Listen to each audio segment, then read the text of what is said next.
Your interest.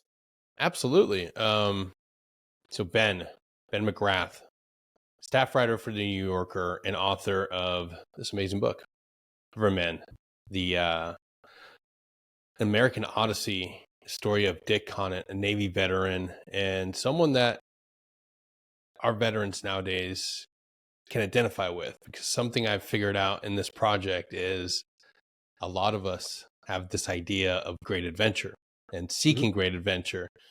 But with that great adventure comes a desire to disconnect and to pull away.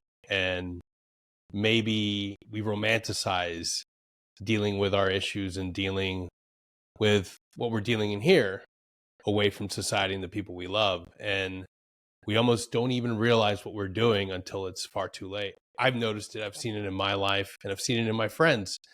And in reading your book, I can't help but to see a lot of my friends and myself in this larger than life American figure. And the way that you connected with him, the way you brought his story to life is nothing short of amazing. So Ben, thank you for being here. And I cannot wait to dive into this.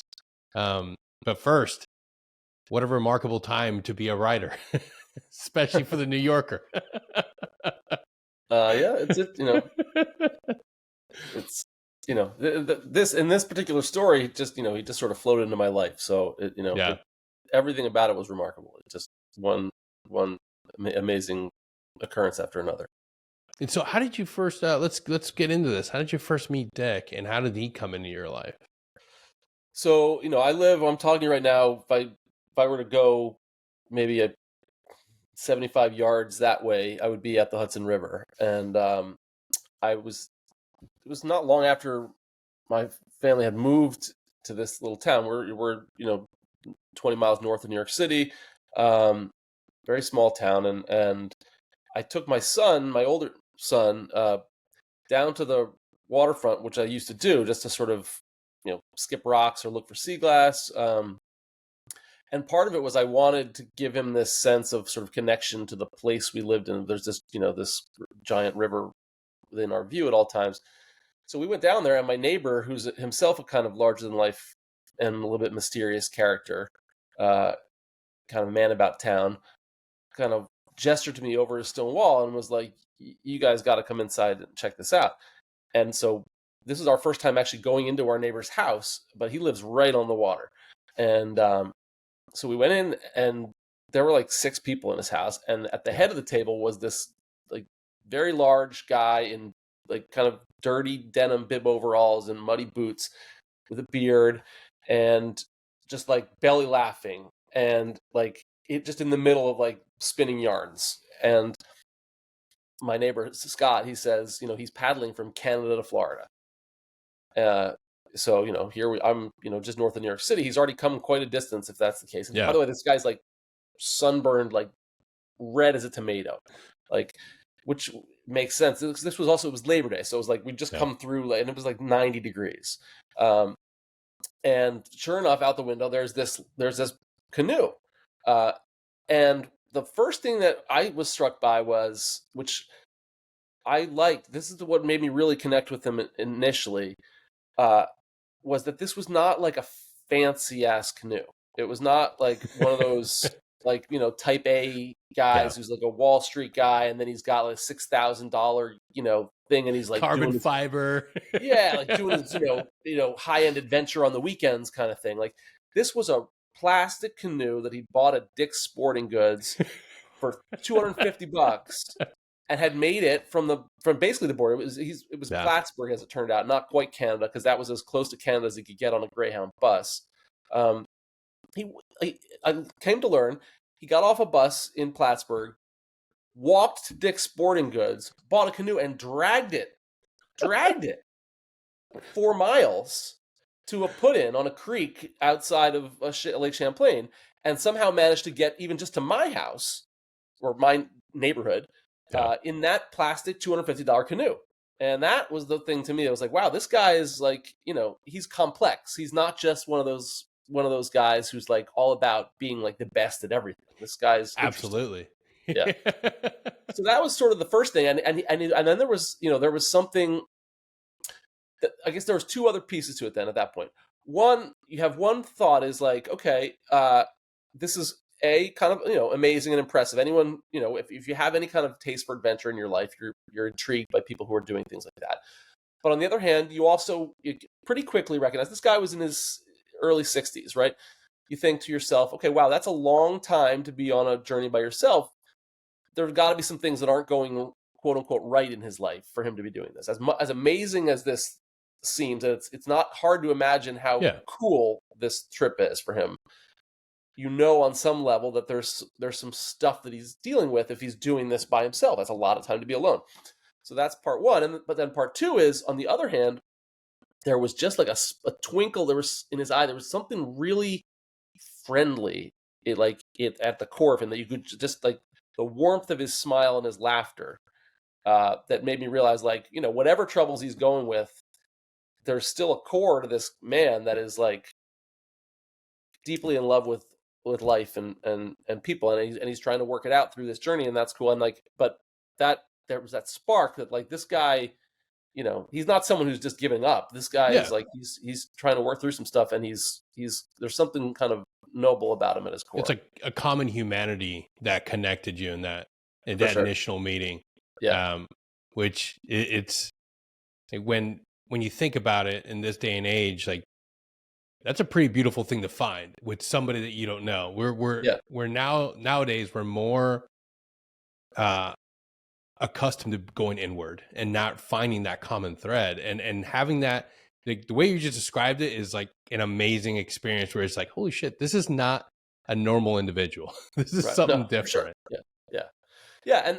And sometimes you can get, especially like in my line of work, I tend to be drawn to, people who are on the edges of normality, like you say, because they're interesting, right? And but you can sometimes, if you get people who are sort of like professionally eccentric, who are like cultivating a sense of their own oddness just to generate attention for themselves. So I was like, on the one hand, I'm sort of drawn to people who are a little bit off the standard track. On the other hand, I've learned from experience to be a little bit skeptical of people who are kind of selling their story. Like, I'm going to be the first person who ever walks every block backwards, that kind of thing. Because like, will you write about me? And so again, there's something like, it was real quick with this guy that I just could tell that it was authentic. Like this guy was doing this for himself, not for attention. Right. Yeah. He was very happy to be received in my neighbor's house and to continue talking to me as I then continued a relationship with him in the days to come, talking to him, and he was grateful for my attention, but he wasn't seeking it out. I mean, and in fact, one of the amazing things was when I started interviewing him more properly after that first meeting, and I realized that we were going to have to, like, the magazine was going to have some standards of like making sure that I wasn't making this up. Like, it's a very unusual story. They'd be like, this guy's out in left field. Like, this is all a lie. And so I started telling him, like, we're going to have to fact check some of these things you're telling me. Like, how can we get in touch with you? And he was like, well, you can't. I mean, I'm on what are you talking about? Like, I'm in a canoe. I'm going down the river. Like, I don't make time for phone calls. Like, that's the whole purpose of this. Like, I'm so, like, it's, if you want to write about me, that's great. And I'll check my email every once in a while at a public library, which, he gave me his Gmail address. And so I sent him the article that I wrote after that. And like, he responded like 3 weeks later being like, this is great. Thanks. I'm in Delaware, but he was, it was so clear that he was just like, he was doing this on his own terms for his own reasons in his own way. And that was the important thing. And he was open to whatever, opportunities the world was going to throw at him on this mission, but he wasn't going to bend his purposes to anyone else's needs. He was doing what he needed to do for himself. Absolutely. That's the authentic, genuine nature of somebody that's on their own mission, that they have this calling. And there's a lot of parallels, and people have compared this story to a lot of modern adventures, that have gone too far, crossed that edge. Right. And, never made it back. When you initially met him, did you get that sense of there might be a little more danger to this? There might be like this person's probably going to get themselves over their head, or was it more of a, this Mark Twain individual who's got it all figured out and might be doing it on his own accord, but he'll be fine? Right. So, one of the things that I learned immediately when I sort of wandered into that conversation at my neighbor's house was he was telling stories about some of his previous trips. It turned out this was not the first time he'd done this, right? So, Mm-hmm. here he comes through my town, he's on his way to Florida, and part of my mind is thinking, like, how is that even possible? Like, how can you do that in a canoe? I'm Yeah. like trying to do that. But then, he's talking about things he's done on the Mississippi River and on the Missouri River. So there's a sense in my mind there of like, okay, this guy's, it's an unusual career, but he's pretty accomplished at this, it seems. And Yeah. the way he had a great facility for like recalling details of his trips in a way. Like sometimes when you talk to someone who's like a bit of a bullshit artist, like they tell stories that start to get, stretch the boundaries of what's true, and you can kind of tell because it gets a little more generic and a little less specific because they're reaching to impress you. His stories were very, very specific, like incidentally specific, right? Like random details that like you wouldn't think to make up if you were in the process of making up, because he was so distracted by like, oh, and by the way, like the guy who was wearing this red shirt, it was kind of cool, and it's like, so I believed in his capabilities for sure. That said, I can't remember if it was the second or the third time I talked to him. He started to open up a little bit more about his vulnerabilities, and he Mm-hmm. talked to me about. So he was, when he wasn't in a canoe, being an adventurer, he lived in Bozeman, Montana. But as I came to learn, he lived outside.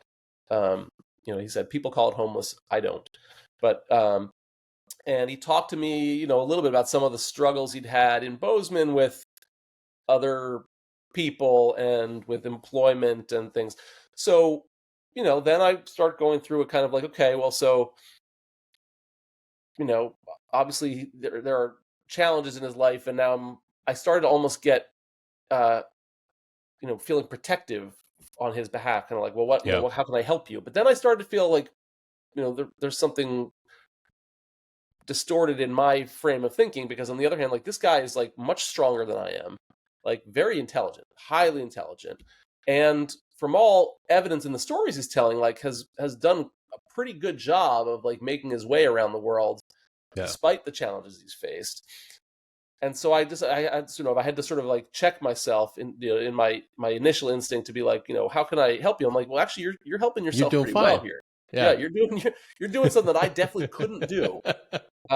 And you're making friends everywhere, from what I can tell. Yeah. And the one way I was able to confirm that pretty quickly is that, a lot of his stories, I mentioned they were full of specifics, but often they'd be like people's first names. Like I met this guy Dennis, and so it's like it's hard for me to find Dennis in in St. Louis, because there's a lot of Dennises in St. Louis.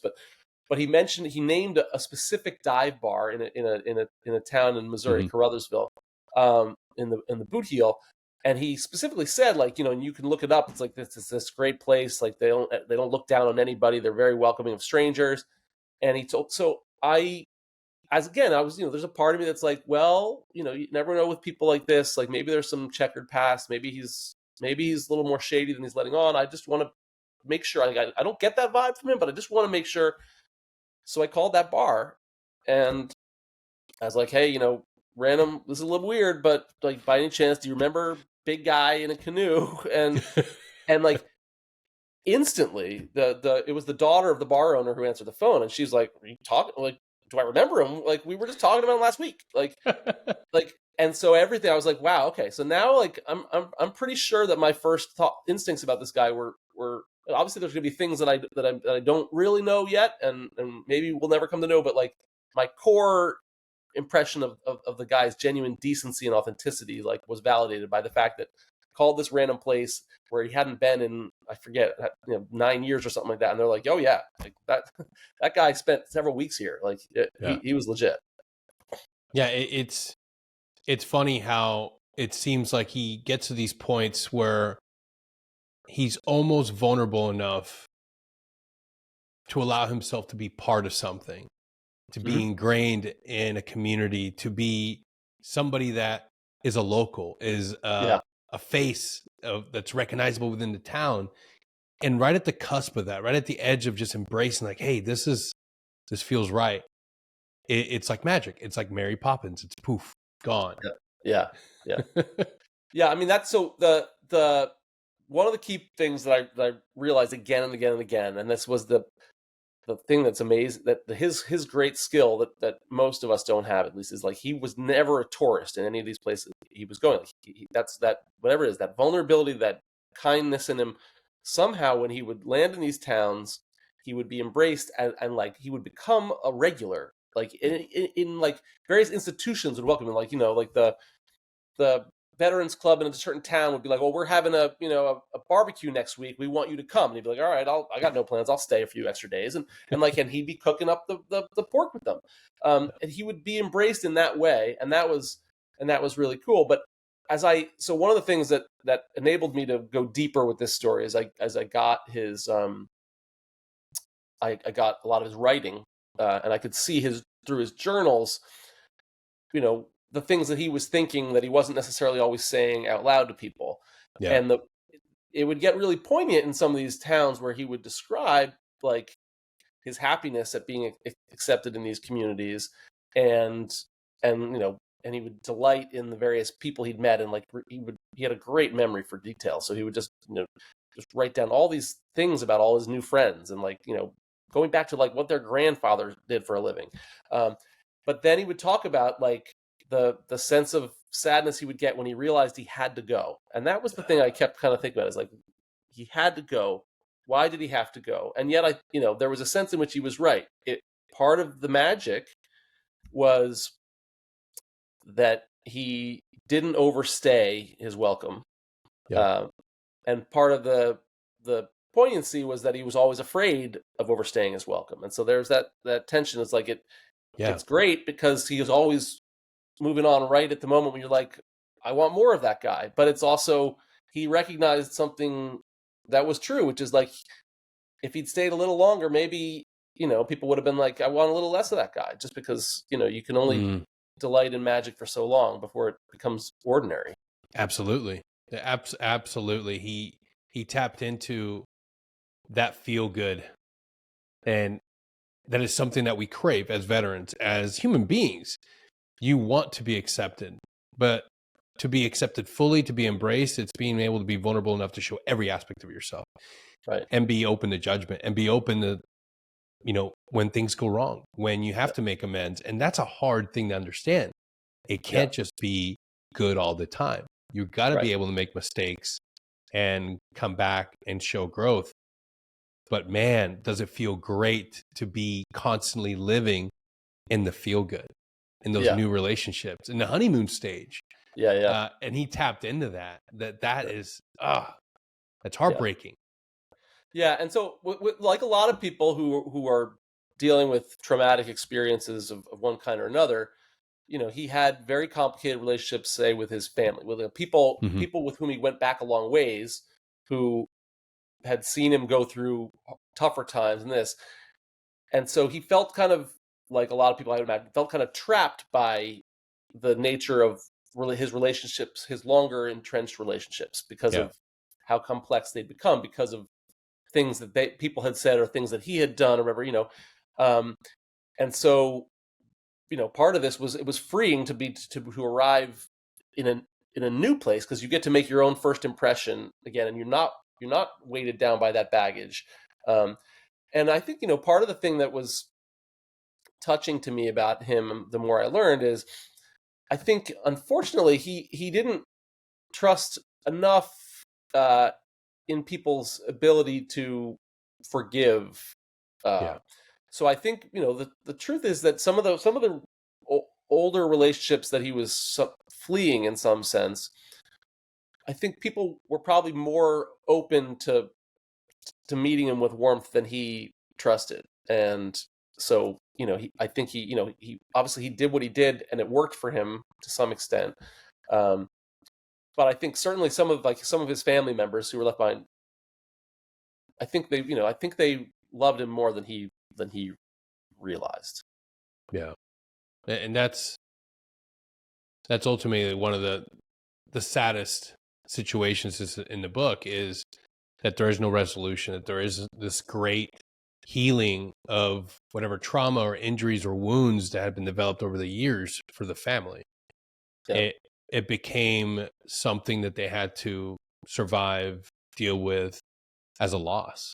And that's yeah. uh, going through his books, going through his journals. Were you able to get a sense of what led to him wanting to constantly run away? Did you get like sort of like an index event that led him to say, you know what, I just kind of want to stay on the outside of society? Well, in a way, there were a whole bunch of Hmm. potential things. And that was another thing that I think interested me, is that it wasn't like there was like the one sort of like the one rosebud thing of like, Yeah. there were, his father was another father was a very accomplished military man, but was a kind of an abusive alcoholic. And the, his the the children in that family all kind of worshipped the dad, but were terrified of him. So Yeah. that was one element, was this sort of a traumatic, and his parents divorced at a key moment in his upbringing. Dick himself went through a phase as a young adult of kind of leaning real into the kind of drugs and drinking, the counterculture stuff, and so um, some people, and in fact had the experience that several of his friends and siblings told me about, of having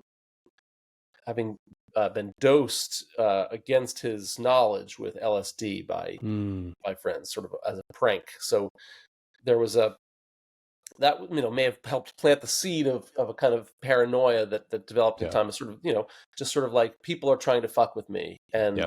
and you may think I'm over reacting, but actually people have fucked with me, Yeah. and he's not wrong, right? Like that, Um, so there was that. There was a one thing that he went to in briefly in high school. He went to a seminary, to a boarding school, right around the time his parents were getting divorced, uh, and something didn't go right there. It was a long time ago. No one really remembered exactly in the family. They just all had different pieces of it, like he got expelled, or something, but they just remembered a sense of shame on the mother's part. Some of them suggested that they thought maybe he had been molested by a priest. Um, I will say that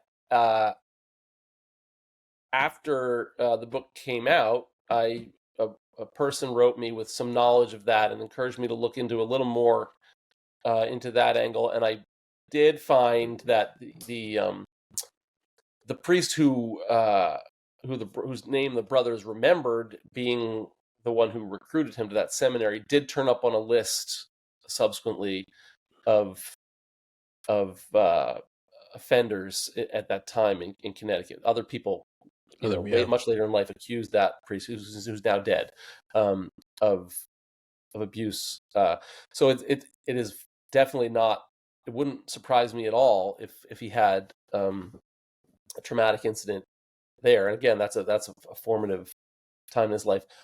Unusually, I mean, he himself was a Navy veteran, as you say. His time in the Navy was in some ways charmed, because it was basically peacetime, and he saw it as a great opportunity for adventure. He sailed all over the world. That said, he did have to fight being discharged on mental health grounds.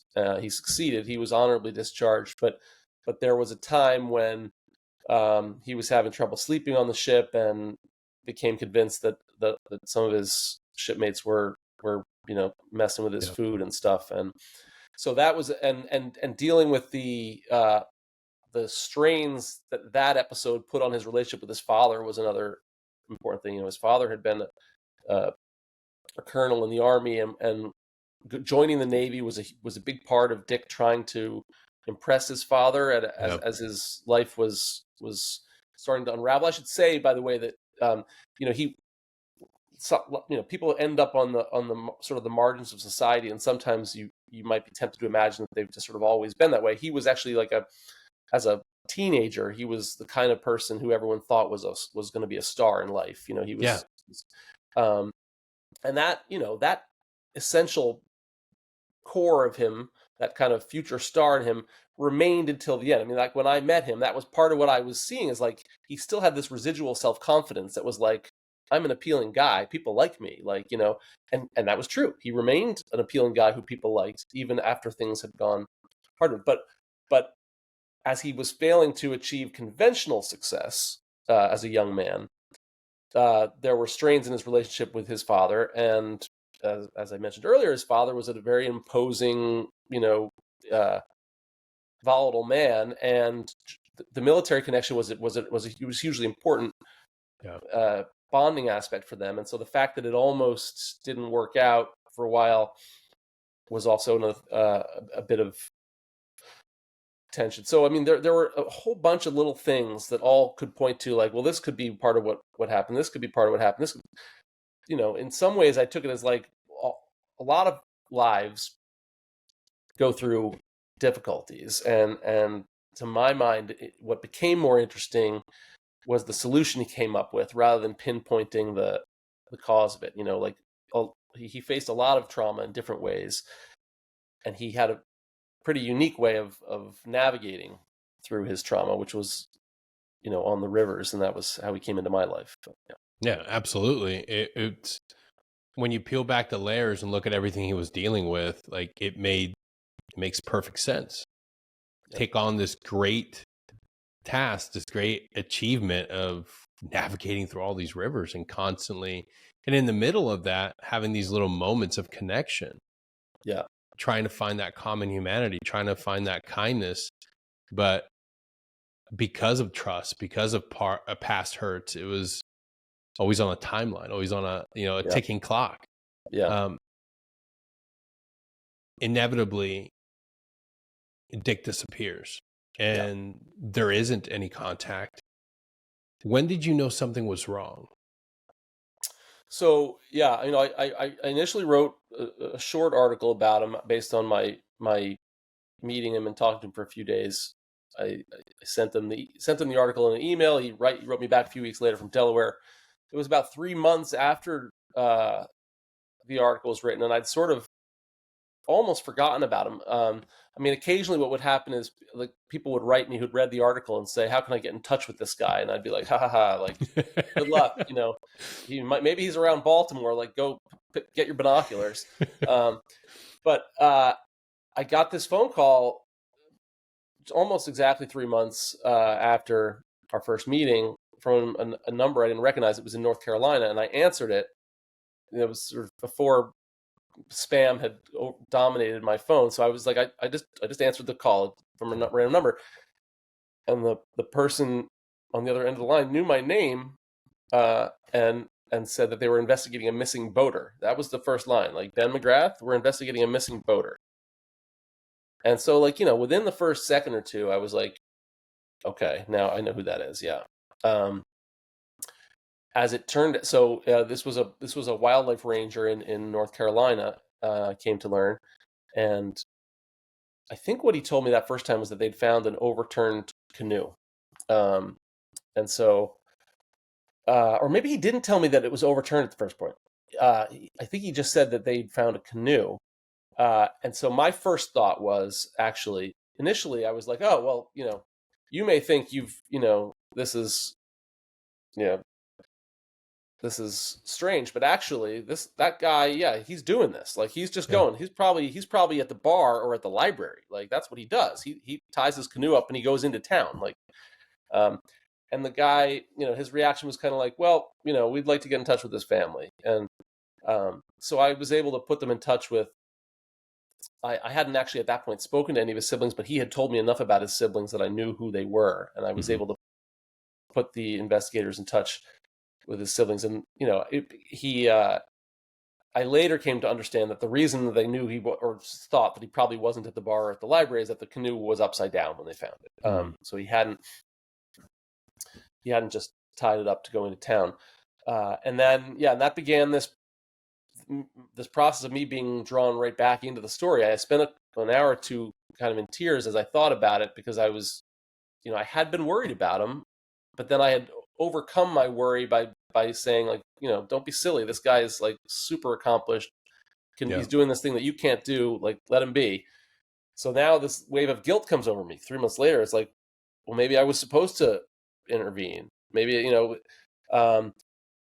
and as time went on and they still hadn't found him, family members started reaching out to me and sharing things with me, and that's how I got sort of drawn back into the project, both partly to sort of try and work through the guilt that I felt and whether I should or not feel guilty about my role, and two, it became clear through talking to the siblings, and in the way that there was this sort of unfortunate estrangement in the family, and the lack of resolution, that the one thing that I could offer them was to give him the legacy of his story. I mean, he had, as it turned out, he'd done a great deal of documentation on these trips, just extensive note taking and photographs, and not only that, but he had been storing years worth of these journals and photographs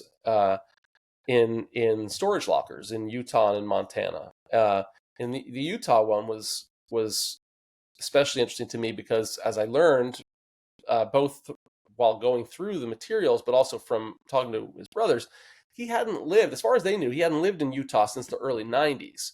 So it's been 20 some years, and he was still paying rent from like river towns. Like, he would, we found receipts in the, one of his brothers who lived close to North Carolina went and like gathered all the belongings that were inside the canoe. It was upside down, but everything was packed so well that although it was soaking wet, it was preserved. Yeah. So he dried it all out in his driveway and then started going through it to try and find clues about what might have happened or where he might be.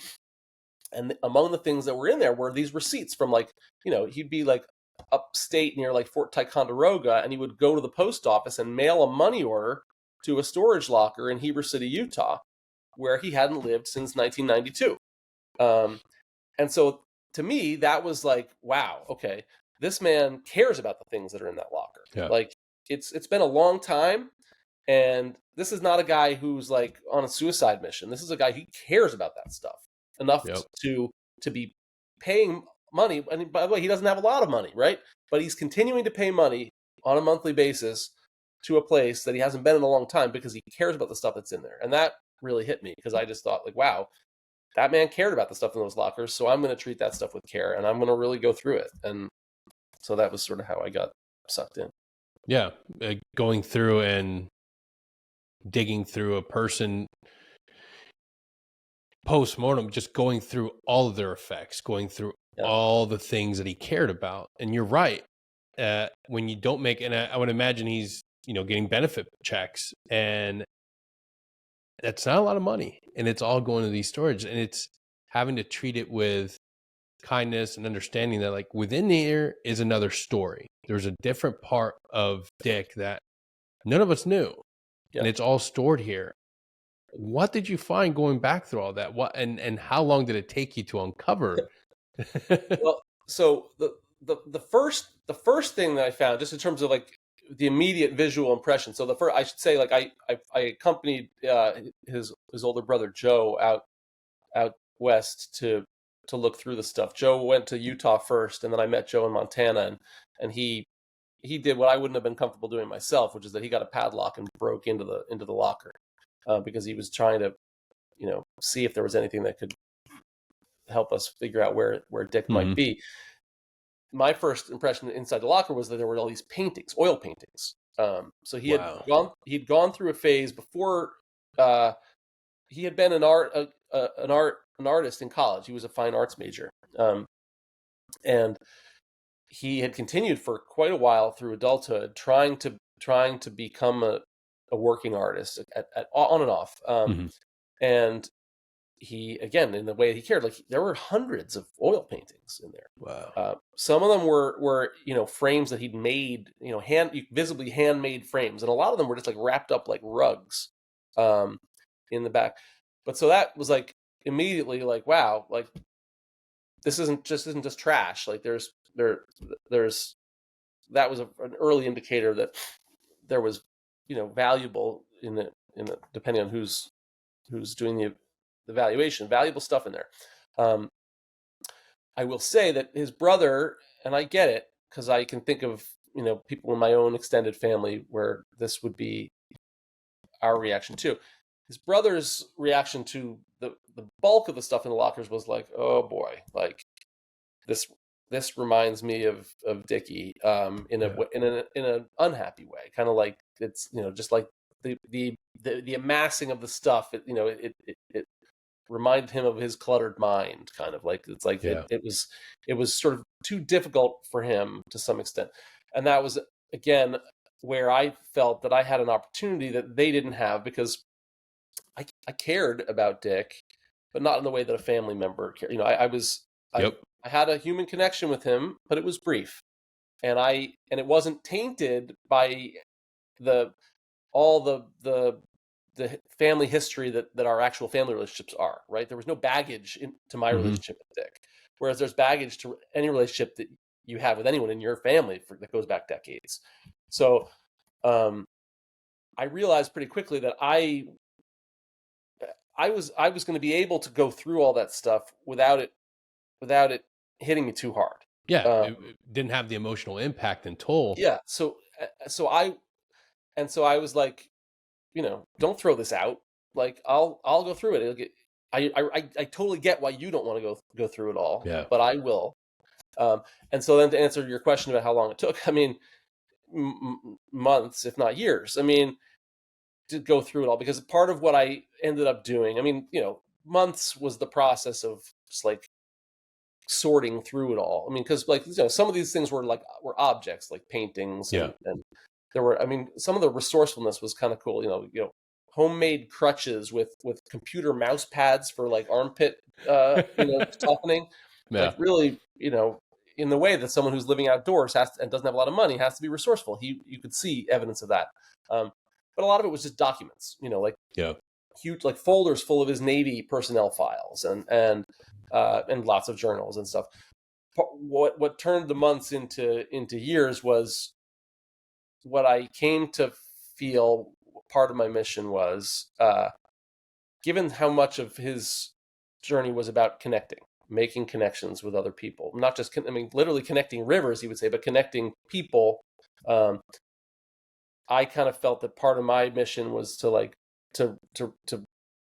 finish out his social network, so to speak. I mean, he wasn't like a Facebook guy, but like by following up, like he had recorded the names of so many of his friends that he'd made, and in so many of them there were indications that they would part ways when he would go on down the river with plans to keep in touch. And so it was sort of like, well, okay, I wonder if he kept in touch. Like I'll do that for him. I'll be the guy who keeps in touch, and I'll write the follow-up letter for him. And often what I would find is that he did initially keep in touch. I mean, in the way that lots of us do, right? He would leave a town. They would exchange mailing address. He had a P.O. box in Bozeman. They would exchange addresses. 8 months later, he gets back on a bus after he finishes his trip. He gets back on a bus to Montana, goes, opens his P.O. box, and has letters waiting for him from people he met along the way. He responds to those letters, sends them a note, says, I made it, I'm safe, don't worry, like, I'll see you again sometime. And then that's when it kind of peters out.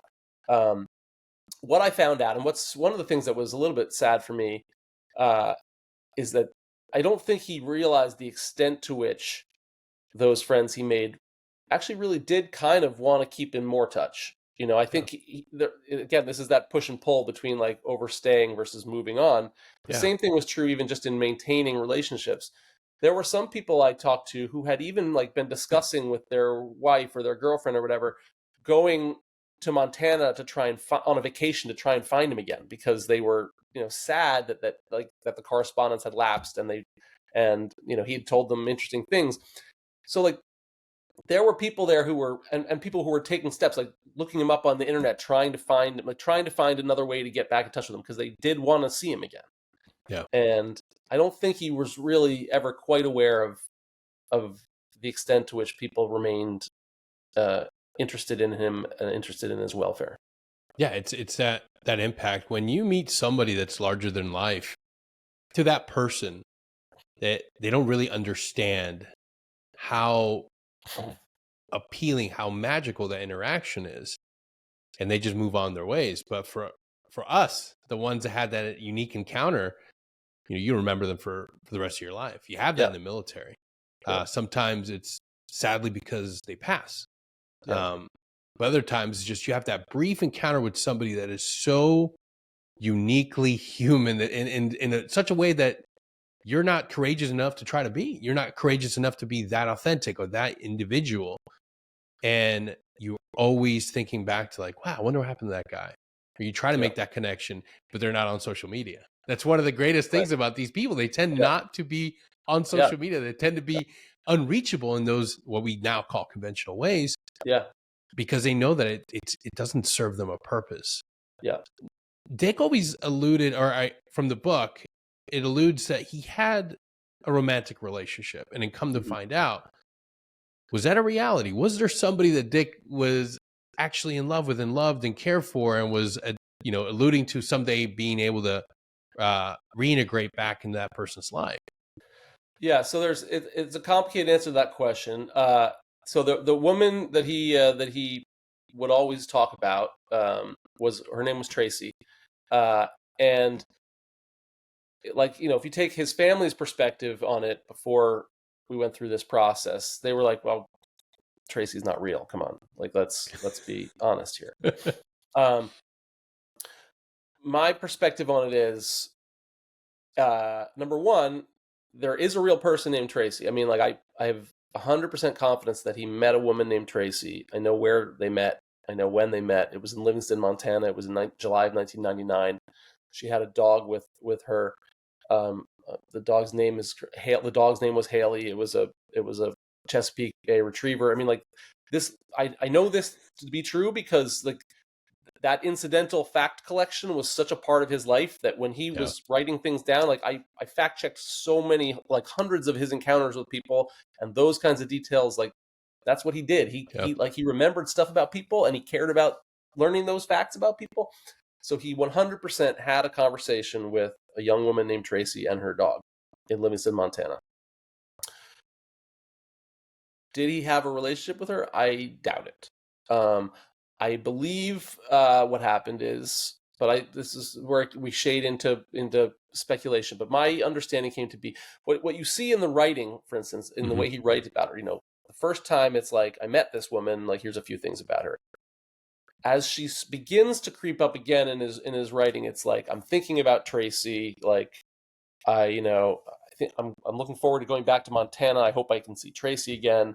And then it evolves into, like, Tracy won't be happy with me but there's never like another clear, direct indication of, like, Tracy said this. It's more like Tracy won't like it if.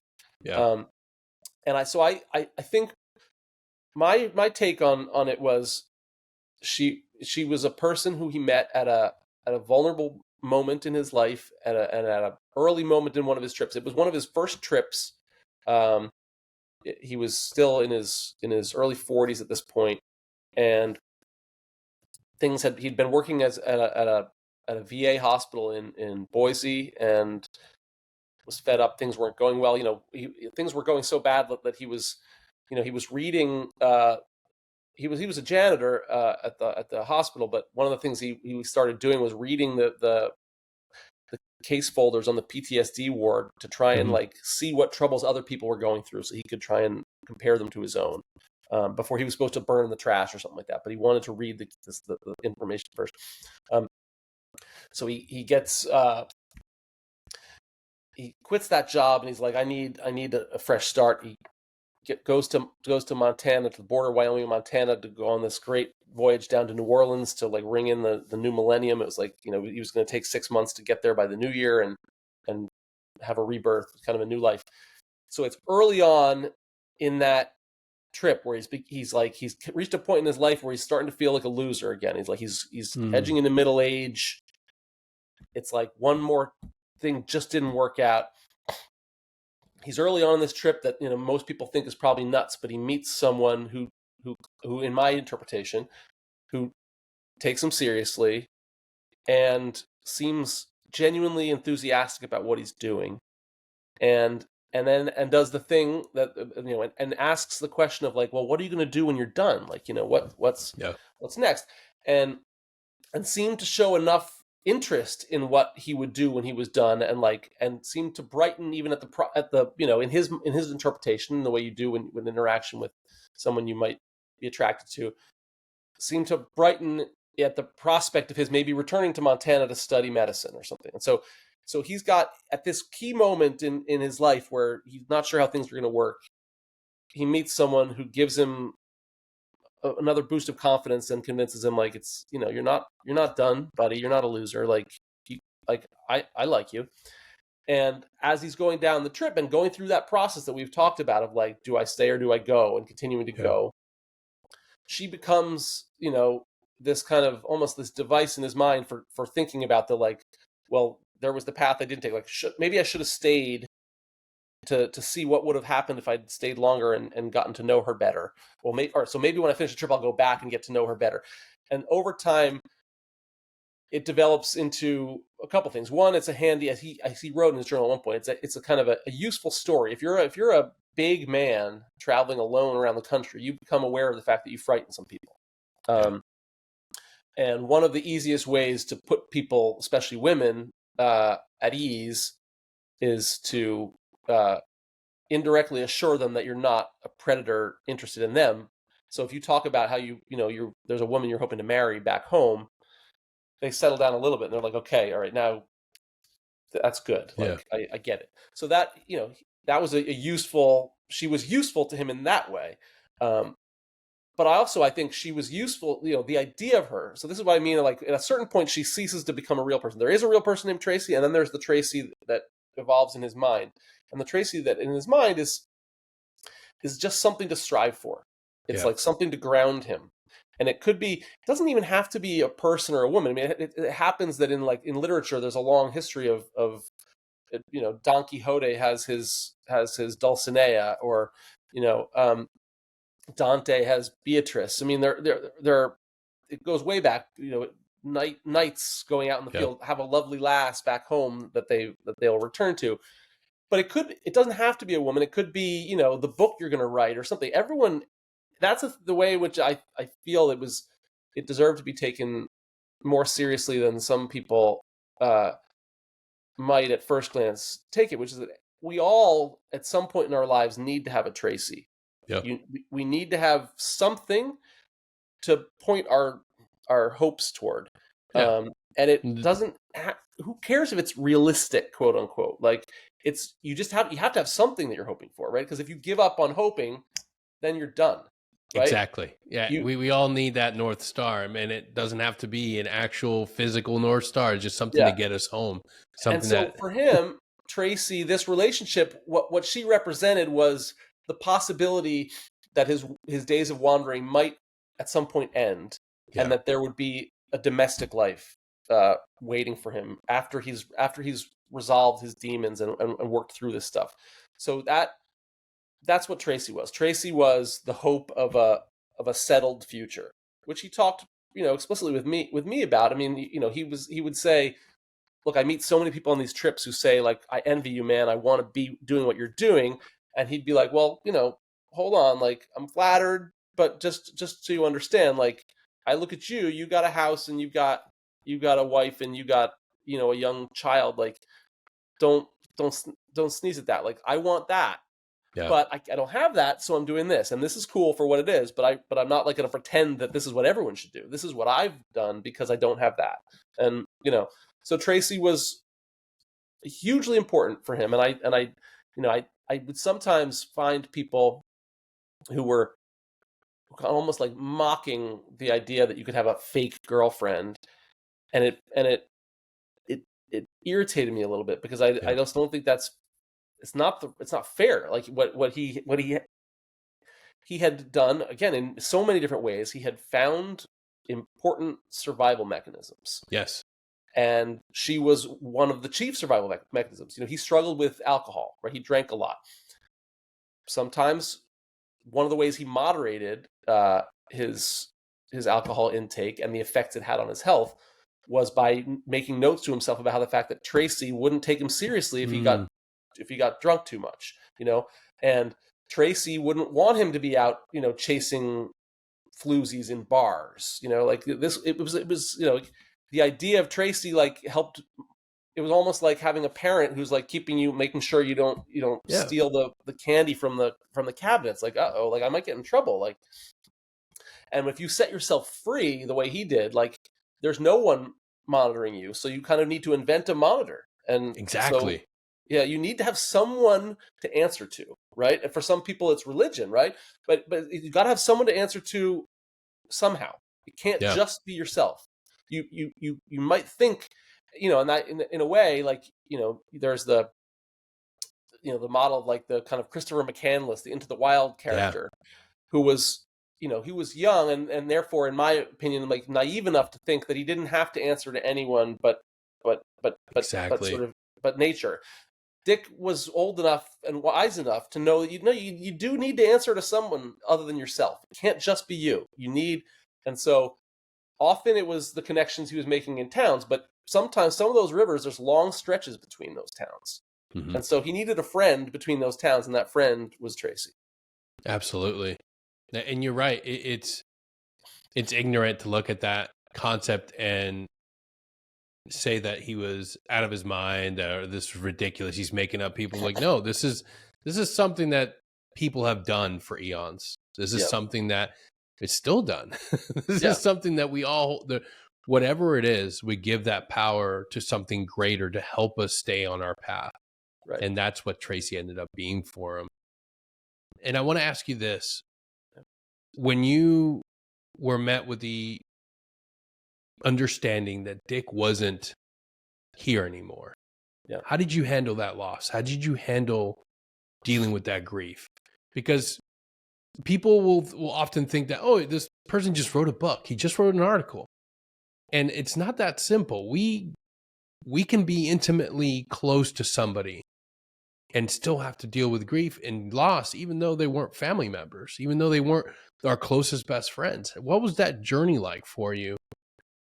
So two answers to that. The first is that for a long time afterward, it hasn't happened recently, which is to say, it hasn't happened within the last year, but for years afterward, I would have dreams where he would call me, from a payphone, and just in other words, it would every time, it would be like, where are you? Where you been?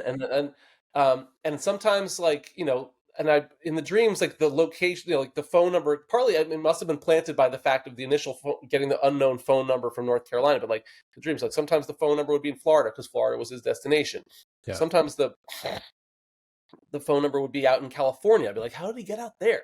But yeah, so he would call me in his dreams, in my dreams, sorry. And that was part of a kind of not letting go element. Yeah. The other way I dealt with it really though is by continuing to make phone calls to other people who he connected with.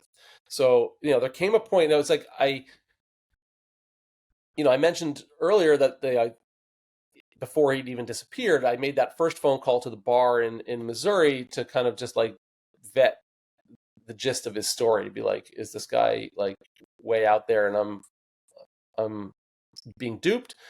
And then after he went missing, I did a certain amount of just calling to let people know and see what happened. Mm-hmm. And then I was sort of just doing more and more fact checking to be like, well, let me just make sure that there wasn't an aspect of him that I am missing. I just want to be sure that it doesn't turn out that he was wanted for theft in Illinois or something like that. Yeah.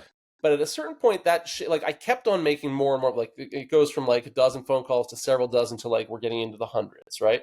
And there comes a point where I realize that what I'm doing is well, part of it is procrastination. I'm avoiding the challenge of writing by doing more reporting. But also, really, what I was doing was it was for my own sake. Whenever I felt that he was going stale, the memory of him was going stale in my mind, I would sort of bring him back to life again in my own mind Yeah. by connecting with yet another person and being reminded, because part of these are all cold calls. Like, I'm just calling total strangers and doing Yeah. the shtick where I'm just like, by the way, like, sorry, don't hang up on me. Like, this is weird, but what was very gratifying, and this project could have died early on if the first 10 of those calls, if like 7 of the people had hung up on me and been like, what's up, loser? Like, but actually, the vast majority of people I called were immediately like, not only do we remember whom we were just talking about, like, and so every time I had that kind of interaction, I felt good, right? Like, Yeah. it was like like the equivalent of like the dopamine hit that people Yep. get when they're, because like it's like, all right, so I'm doing something that you care about, like, and that makes me feel like this is worth doing, like, and so whenever like a couple of weeks had gone by, if I was feeling down about the project, I was struggling with this or that, I'd be like, you know what I need to do? I need to call another person Yeah. and talk to them about Dick, and it was amazing how helpful that was in a kind of mental health sense of just like meeting yet another person. And I took it to the extreme step of like, I got on some airplanes and rented cars and went to meet these people in person, not just on phone calls, because like even Yeah. that was cool, like getting to experience them in their own domains, like where he did. And that Yeah. was a kind of a way of, again, of like living in his wake, basically. But that kind of made him remain alive in my mind, and that probably helped contribute to the fact that he appeared in my dreams. Yeah. Absolutely.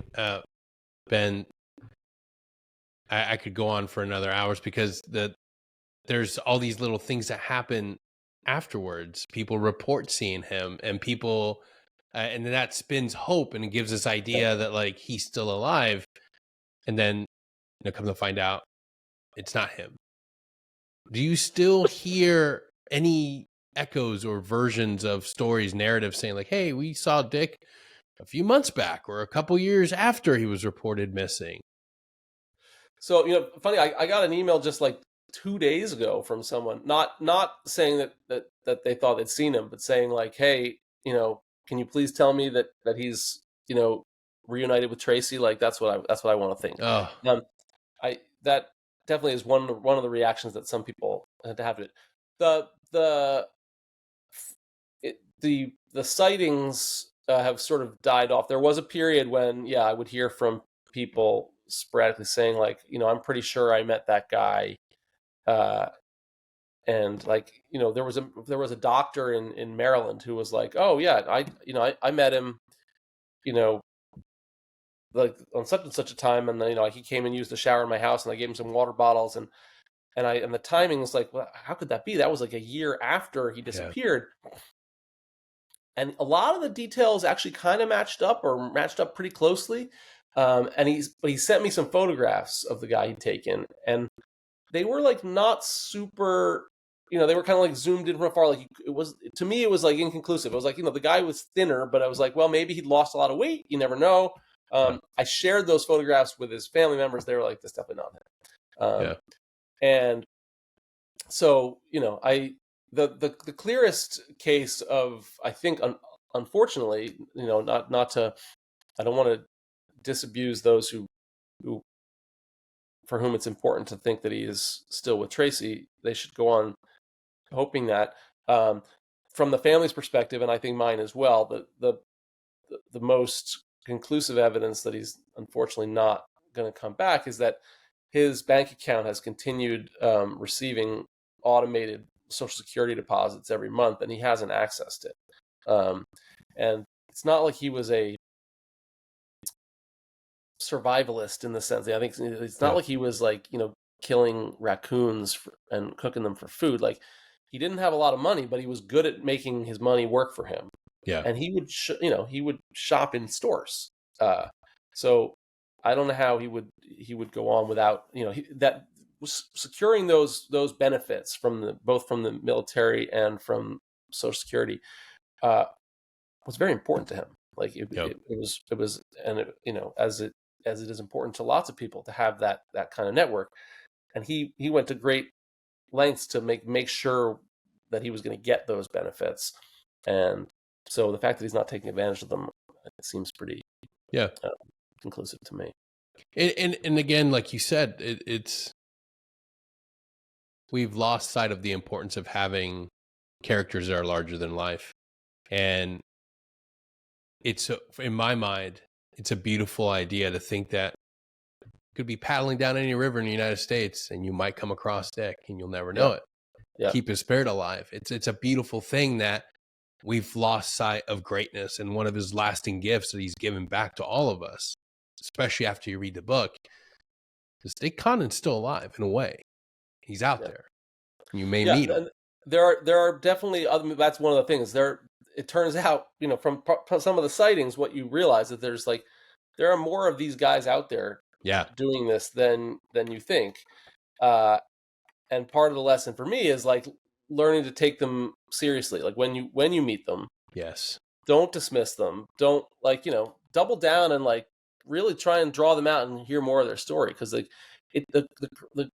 great thing about him to me is like his stories, they all turned out to be true, right? They sounded so unlikely, but every element of them, like it was legit. And then through that process, you then meet other people who turn out to have really interesting stories too. And that's sort of like you realize through this, like people are amazing.